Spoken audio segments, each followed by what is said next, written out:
Good morning everyone. Today in this video we will fight against the advanced character of our world around us, and this time we will focus on the topic that really touches all of us. I mean, since 1789, so French Revolution, uh, different socialistic utopistic ideas, later developed by Karl Marx, but for me it's all the same. It's anti-human thinking, anti-human revolutions, I would say, really are taking place. Today we have neo-Marxist revolution, that neo-Marxist ideologist, Frankfurt School of Marxism, Adorno, Haeckelheim and Marcuse, the architect of hippie revolution, and previously Wilhelm Reich, the ideological father in quotation of sexual revolution.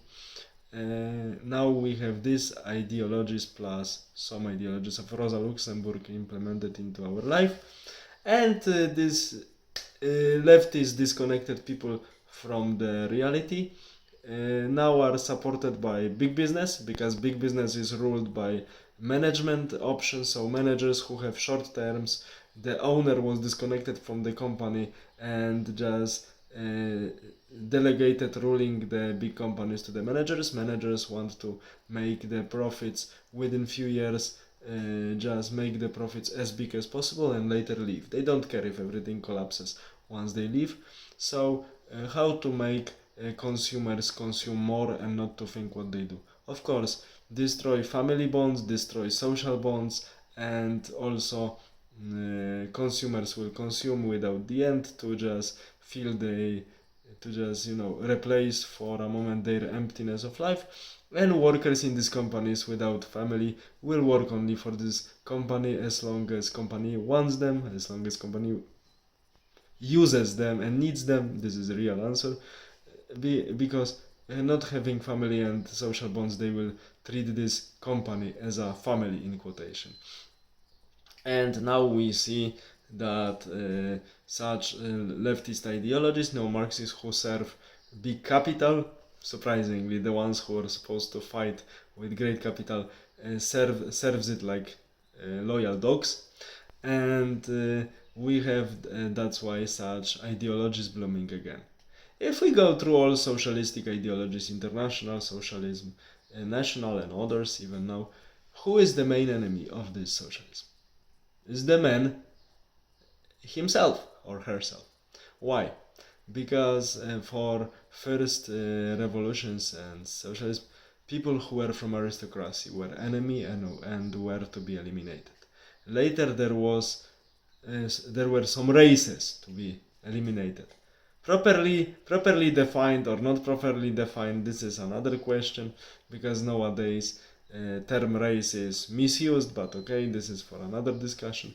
And suddenly races, social groups, social classes, if social classes really exist, and struggle between social classes as Karl Marx formulated, is it really exist or not? It's debatable. For me it doesn't. It's only artificial concept that made more harm to humanity than good, like any of such disconnected concepts.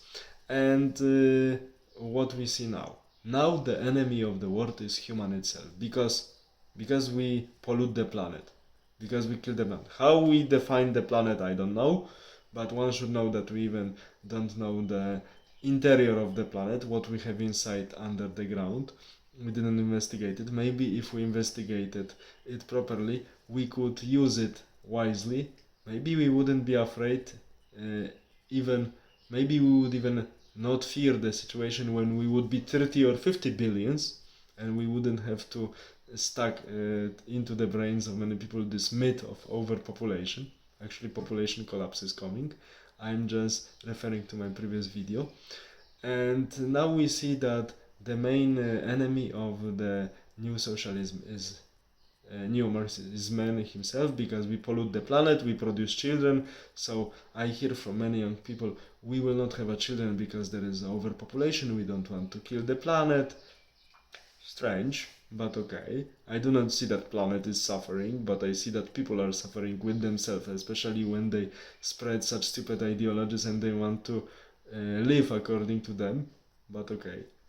And so we see that thanks to the socialistic ideologies, because in my opinion French Revolution was like such pre-socialism movement, it fits very well. I will record different movie about it. We develop such self-hatred that man hates himself or herself, that we should be eliminated, we should be reduced. So now we see that different wars are being waged to reduce people. Famous unfulfilled artist from Vienna, or Pol Pot, or Mao, or Stalin, or many other bloody red dictators like Idi Amin and others, or population should be controlled, promotion of abortion, controlled means reduced actually in practice in many countries, or the population should be somehow limited or should be given some specifics that were not tested, because we have to test them, but we don't know what they do, but we have too many people, so if you suffer or if you have problems later after it, we don't care because we have too many people. We are cancer on this world. So in my opinion, the ones who are saying this, especially our many of our politicians or the richest guys like Mr. Bill or Mr. Klaus or many others, give the example, go to the 10th floor of the building next to you and just jump directly on your head. Don't say that we should limit the population, and please don't say that not starting from yourself. Give the example. But okay, we know how it goes.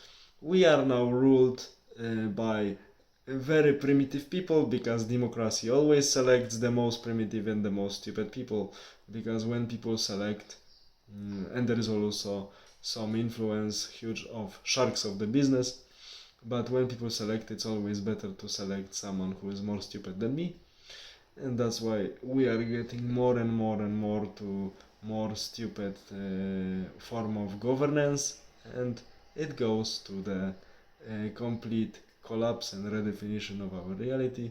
But I was talking about this in my previous videos. So the conclusion of this movie is that all socialist form, Marxist form, develop such self-hatred among people towards themselves. That's why we kill themselves and hurt themselves. I hope that someday this madhouse will be over. Let's hope it will come soon. All the best. I'm leaving you with this hope, and let's work on our world to be better.